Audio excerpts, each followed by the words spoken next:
శ్రీ లలితాదేవి పంచవిశంతి నామస్తోత్రం. ఇది 25 నామాల స్తోత్రం. బ్రహ్మాండ పురాణంలోని లలితోపాఖ్యానం నుండి తీసుకోబడింది.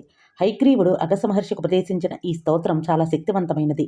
సింహాసనేసి, లలిత, మహారాజ్ఞి, వరాంకుశ, చాపిని, త్రిపుర, మహాత్రిపుర సుందరి, సుందరి, చక్రనాథ, సామ్రాజ్ఞి, చక్రిని, చక్రేశ్వరి, మహాదేవి, కామేశి, పరమేశ్వరి, కామరాజప్రియ, కామకోటిక, చక్రవర్తిని, మహావిద్య, శివానంగవల్లభ, సర్వపాటల, కులనాథ, ఆమ్నాయనాథ, సర్వం నాయ వినాశిని, శృంగార నాయిక.